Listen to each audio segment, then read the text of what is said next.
दोस्तों स्वागत है आपका आपके अपने YouTube चैनल ब्लेजर स्टडी में। दोस्तों आज शुरू करेंगे समय तथा दूरी। देखिए समय तथा दूरी चैप्टर बहुत ही इम्पोर्टेंट चैप्टर है और हर बार इस चैप्टर में से समय तथा दूरी में से लगभग 1 से 2 क्वेश्चन हर एग्ज़ाम में देखने को मिलते हैं। तो चलिए शुरू करते हैं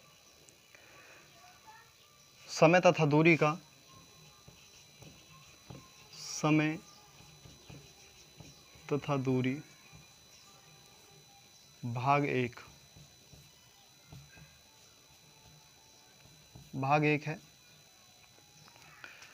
दोस्तों इसे चैप्टर को शुरू करने से पहले कुछ बेसिक सी बातें हैं जो हमें जाननी चाहिए। तो देखिए सबसे पहले जान लेते हैं कि समय क्या होता है। चाल, इसमें 3 चीज़ें होती हैं। एक समय होता है, एक चाल होती है, एक दूरी होती है।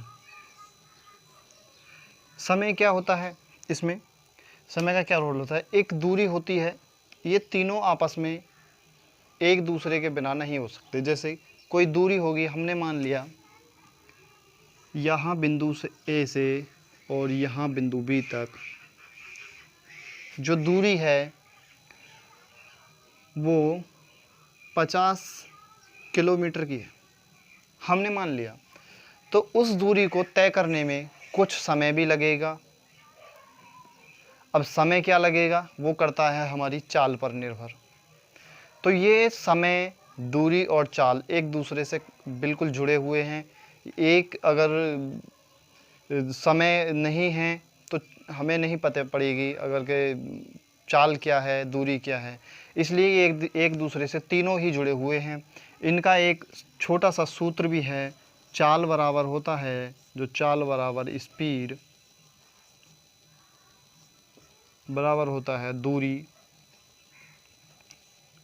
यानी कि डिस्टेंस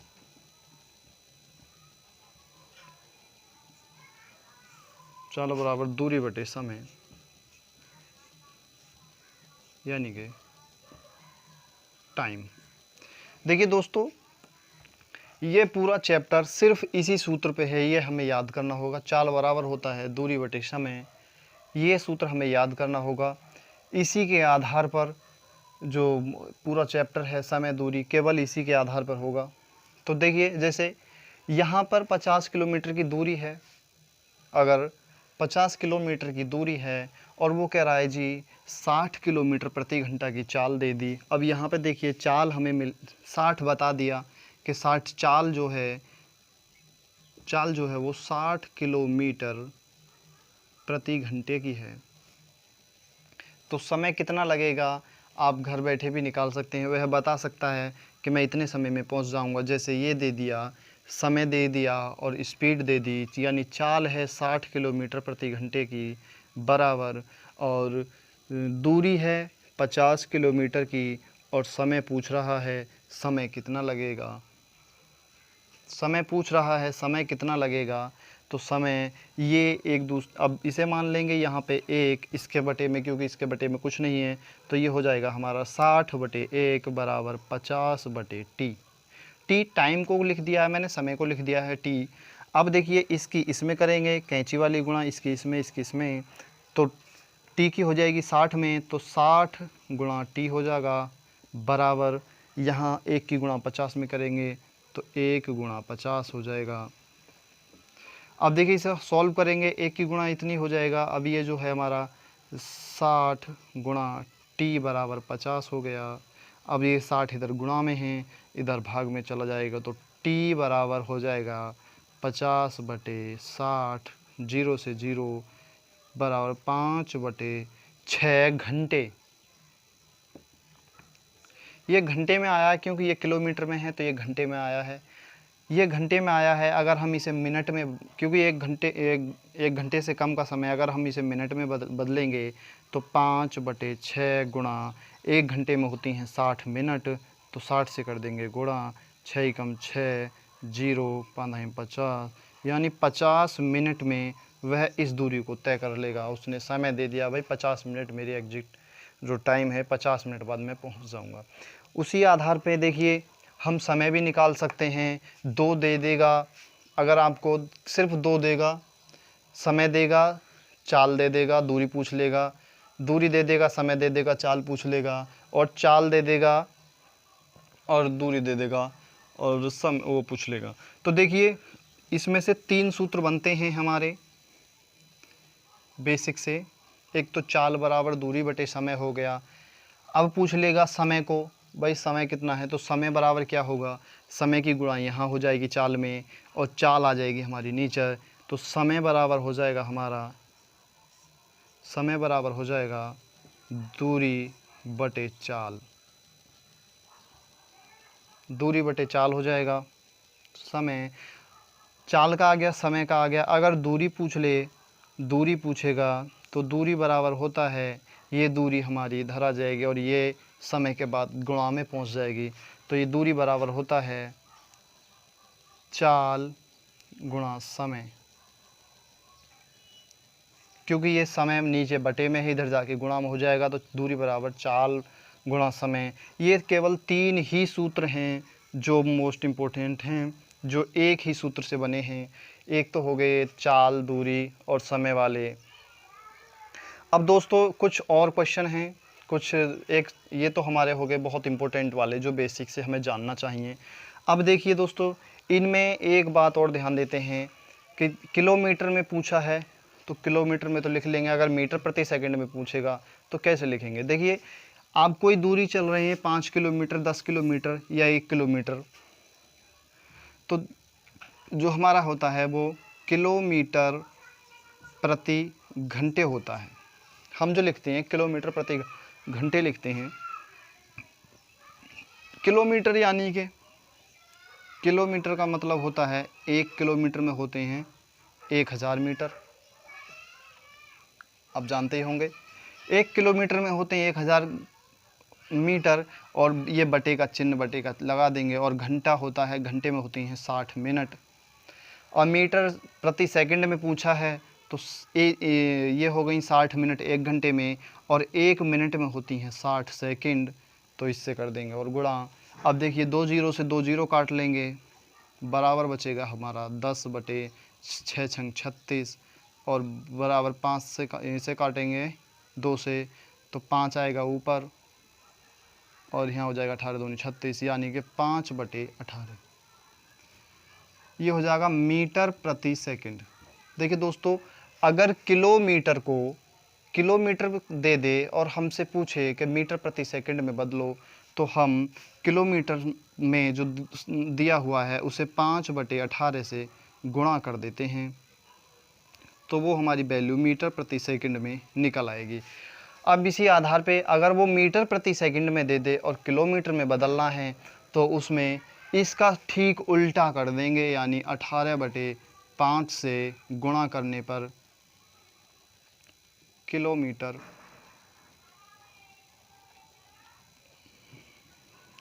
प्रति घंटा आ जाएगा। अगर हम इसे मीटर प्रति सेकंड को उल्टा कर दें तो किलोमीटर प्रति घंटा आ जाएगा। यही थोड़ा सा समझने वाली बात थी कि 5 बटे आगे आएंगे, 5 बटे 18 लिख दिया, 18 बटे 5 लिख दिया कि सर ये कहाँ से आ गया। तो वो ये चीज़ है, इसे कैलकुलेशन करने के बाद आ रहा है, इसे समझ लेना एक बार, तुम खुद करोगे तो समझ जाओगे। अब चलिए देखते हैं दूसरा टाइप क्या होगा इसमें।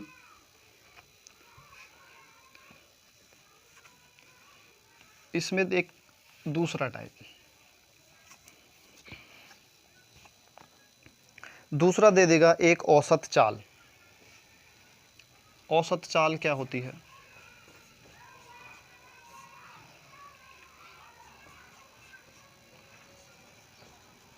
औसत चाल बराबर होता है 2x बाई बटे x प्लस बाई। ये हमारा एक सूत्र है। औसत चाल बराबर होता है ये, आपको ये भी याद करना पड़ेगा। इसे याद करने के लिए थोड़ी सी समझने की ज़रूरत है, हम क्यों याद करते हैं भाई। लेकिन औसत का सूत्र तो होता है, औसत बराबर जो सूत्र होता है वो होता है, औसत बराबर जो होता है संख्याओं का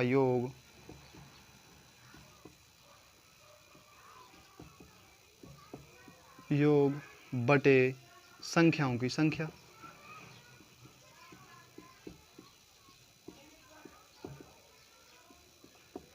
असलियत में जो औसत का सूत्र होता है संख्याओं का योग बटे संख्याओं की संख्या, तो हम इसको ऐसे क्यों नहीं लिखते औसत, ये भी तो औसत ही है। नहीं दोस्तों, ये औसत चाल का औसत है, ये केवल नॉर्मल औसत है।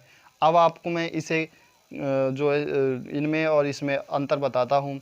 जैसे मान लीजिए कोई एक स्थान है, आप मुरादाबाद से दिल्ली जा रहे हैं, यहाँ पे एक दूरी लिख लेता हूँ, ये है एक मुरादाबाद का और यहाँ से ये है दिल्ली, और हम यहाँ से मान लेते हैं इसके बीच की दूरी 200 किलोमीटर है। हमने मान लिया इसके बीच की जो दूरी है वो 200 किलोमीटर है, इससे वास्तविक से कोई लेना देना नहीं है। हम मान रहे हैं अपने इसके बीच की दूरी जो है 200 किलोमीटर है। अगर एक व्यक्ति मुरादाबाद से दिल्ली जाता है, जाने में उसे 12 घंटे लगते हैं, जाने में 12 घंटे लगते हैं। फिर दिल्ली से वापस आता है, आने में उसे 8 घंटे लगते हैं, 8 घंटे लगते हैं। तो उसकी औसत चाल क्या होगी, ये पूछेगा आपसे, औसत चाल। अब देखिए इस सूत्र से सॉल्व करेंगे, औसत बराबर क्या होता है, तो औसत बराबर हो जाएगा हमारा संख्याओं का योग, यानी दो संख्या हो गई, एक 8 हो गई, एक 12 हो गई, तो 12 प्लस 8 संख्याओं का योग बटे संख्याओं की संख्या कितनी है, 1 2, दो संख्याएं 2 से कर देंगे, बराबर क्या होगा 12 8 20, 20 बटे 2 बराबर हो जाएगा 10। इसका औसत तो 10 आ रहा है, लेकिन नहीं दोस्तों, औसत 10 नहीं आएगा, यही तो समझना है। यहाँ पे क्या है, ये समय दिया है और यहाँ पे पूछा है चाल का अनुपात। चाल में और समय में एक दूसरे के विपरीत होते हैं। अब हम आपको बताएंगे कुछ डिटेल से।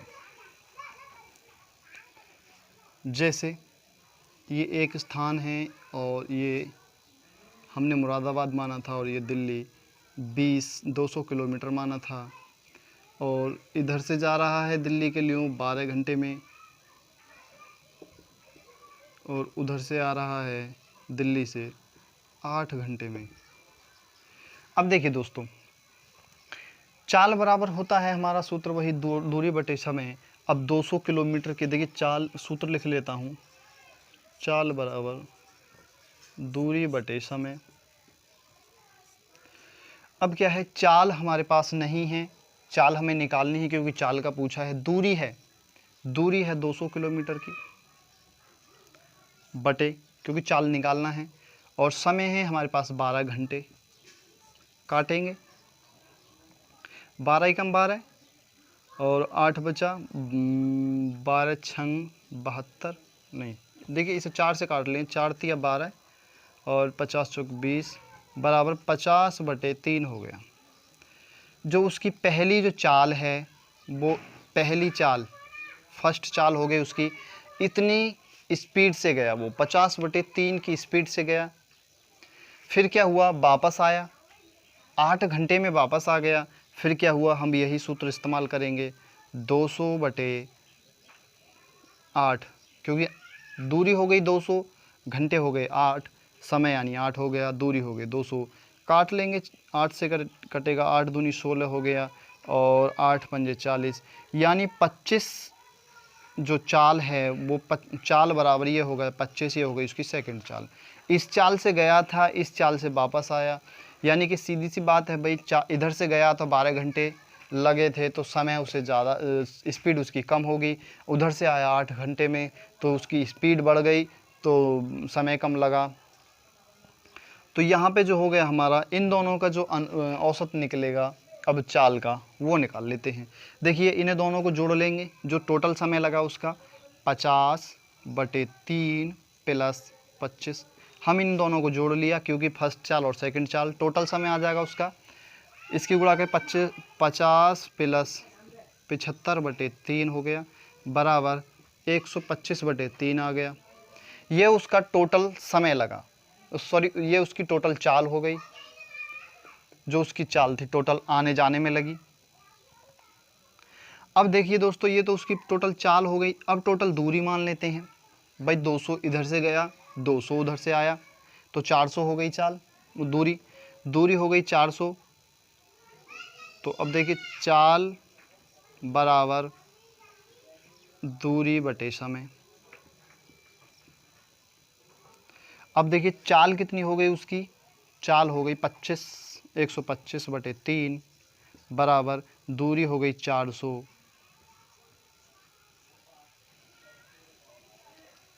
इसमें क्या निकाला था, चाल निकाले, ठीक है 400, क्योंकि 200 इधर से गया, 200 उधर से आया, दोनों लंग की 400 हो गई दोनों तरफ की।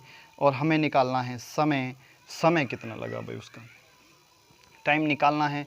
तो चलिए इसे कैलकुलेशन कर लेते हैं। मैं इसे हटा देता हूँ यहाँ से, इसे मिटा, इसकी गुणा इसमें करेंगे, कैंची वाली गुणा कर देंगे। तो t गुणा 125 बराबर 3 इधर चला गया, तो 400 गुणा 3। अब ये t की वैल्यू निकालनी है हमें, बराबर 400 ऐसे ही आ जाएगा, गुणा 3 भी ऐसे ही आ जाएगा, बटे में 125 है तो 125 को ऐसे लिख देंगे। काटेंगे, 25 से काट लेते हैं, 25 पंजे 125 हो गया, और 25 ही कम 25 से काटेंगे, 25 ही कम 25 हो गया, और 5 से काट लेते हैं क्योंकि आसानी रहेगी। 5 दूनी 10, 5 पंजे 25 और 8 पंजे 40, 80। अब 5 से काट लो, 5 पंजे 25 और 5 ही कम 5 और 5 छंग 30, ये हो गया हमारा।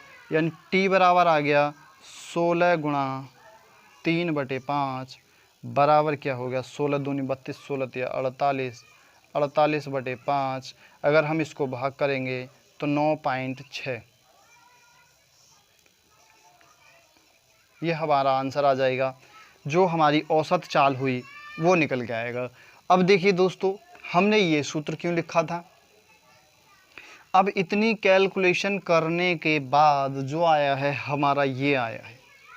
अगर हम इसको थोड़ा सा शॉर्ट बना दें, थोड़ा सा क्या बहुत ज़्यादा शॉर्ट बना दें ताकि इतना समय बर्बाद ना हो, तो क्या करेंगे, हम पहली चाल को x मान लेंगे, जो 12 की इधर से 12 से गया था उसे x मान लेंगे।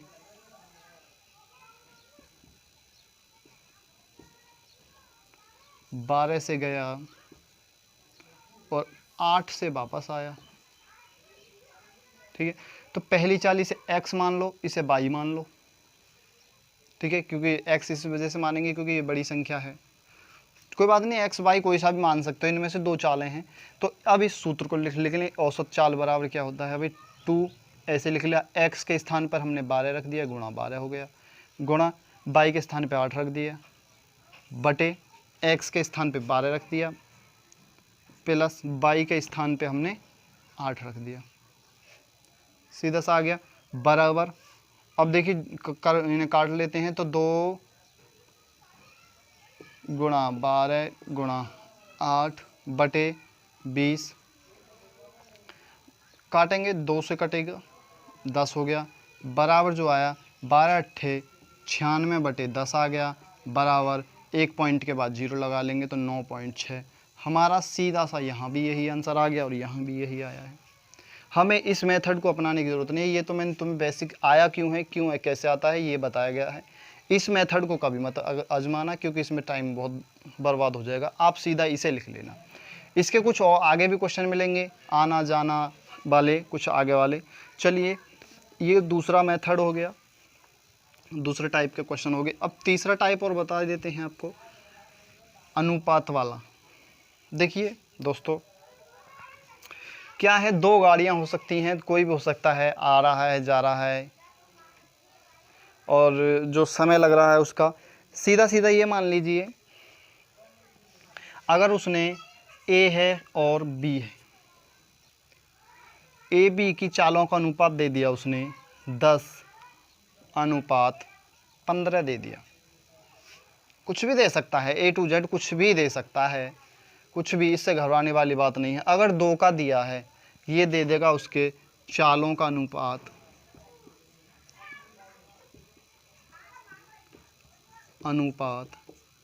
वो पूछ लेगा समय का अनुपात। तो देखिए दोस्तों चाल बराबर दूरी बटे समय होता है।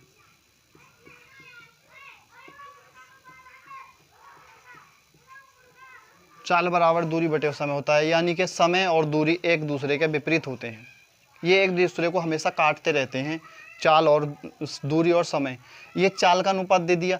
अब चाल, अब समय भी क्यों, देखिए ये एक दूसरे को काटते रहते हैं। अब देखिए, अब आपसे पूछ लेगा समय का अनुपात, समय का अनुपात पूछ लेगा तो सीधी सी बात है, चालों का अनुपात दे दिया, समय का अनुपात होगा तो ये इसकी जगह और ये इसकी जगह आ जाएगा। आपको ज़्यादा टेंशन लेने की ज़रूरत नहीं है, 10:6 कर देना, यही आंसर आ जाएगा उसके अनुपातों का। ये समय का अनुपात आ जाएगा, समय का अनुपात, ये समय का अनुपात आ जाएगा। ये चालों का अनुपात है, समय का अनुपात, उल्टा कर देना, इसको इसके स्थान पे, इसको इसके स्थान पे लिख देना, समय का अनुपात आ जाएगा। अब देखिए दोस्तों, अगर 3 का दे दे तो क्या करते हैं, 3 का ABC 3 का दे दे तो क्या करेंगे, 3 का दे देगा, मान के चलो 4 दे दिया, 5 दे दिया और 6 के अनुपात में, ये चालों का अनुपात हो गया, चालों का अनुपात हो गया। समय का अनुपात बताना है, समय का अनुपात। तो देखिए दोस्तों, इसे एलसीएम मेथड से भी लिख सकते हैं। इसमें 2 मेथड हैं। पहले ए बी को लिखेंगे, ए और बी को लिखेंगे, क्या हो जाएगा हमारा, देखिए इस झंझट में मत पड़ना, ए बी को लिखेंगे काफ़ी लंबा हो जाएगा, लेंथी भी हो जाएगा। आप क्या करना, इन तीनों का एलसीएम ले लेना, सबसे शॉर्ट मेथड बता रहा हूँ। 5, 4 और 6 का, सॉरी 4, 5, 6 का एलसीएम ले लो आप। एलसीएम नहीं लेना आता हो तो यहाँ से काट लेना, 2 से काटना 2, 5 और 3, फिर 2 से काटना 2, 1 आ जाएगा, 5 आ जाएगा और 3 आ जाएगा। 3 से काटना 1, 5, 1 आ जाएगा और 5 से काटना 1, 1, 1। एलसीएम जो होगा वो 2 दूनी 4, 3 12, 5 60, ये इनका एलसीएम हो जाएगा। 5 3 15, दूनी 30, दूनी 60, ये इन तीनों का एलसीएम हो जाएगा। एलसीएम हो गया 60। और हमें निकालना किसका है, अगर अनुपातों में निकालना हो भाई, ए का कितना आएगा तो इसे कर देंगे 4 से भाग, तो इसका आ जाएगा 15, तो यहाँ पे लिख देंगे 15। फिर 60 को करेंगे हम 5 से भाग, तो 12 पंजे हो जाएगा 60, इसका 12 यानी कि इसका 12 आ जाएगा। और फिर करेंगे 60 को 6 से भाग, तो इसका हो जाएगा 10, इसका 10 आ जाएगा। तो ये क्या हो जाएगा, ये इनके समय का अनुपात हो जाएगा, ये इनके समय का अनुपात हो जाएगा। आप इस मेथड से भी कर सकते हैं, बहुत ही इजी मेथड है। और इसे थोड़ा सा और इजी बना दिया जाए तो आप क्या करेंगे, अगर आपसे समय का पूछ ले,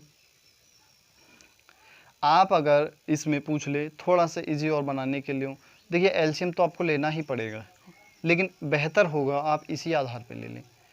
चलिए उस मेथड को मैं आगे बताऊंगा जब सवाल आएंगे, फ़िलहाल इस मेथड पे कायम रहना। आपका यही शॉर्ट मेथड होगा। आप ए का अनुपात निकालेंगे भाई, पहले ए है, बी है और 4:5 है।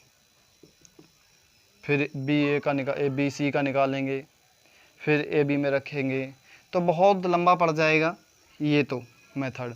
आप इस मेथड से करना, बहुत ही इजी मेथड होगा। आपको 3 तरह के सवाल इसमें बता दिए हैं, तीनों ही आएंगे और तीनों से ही पूरा समय, कार्य और रेल संबंधित प्रश्न सब इसी आधार पे समाप्त हो जाएंगे। और कुछ इससे अलावा ज़्यादा कुछ आएगा नहीं, और जो आएगा हम सवालों में आगे बताते रहेंगे। तो चलिए शुरू करते हैं आर.एस. अग्रवाल चैप्टर का समय तथा कार्य, और अब अगले पार्ट में शुरू करेंगे। जब तक के लिए धन्यवाद।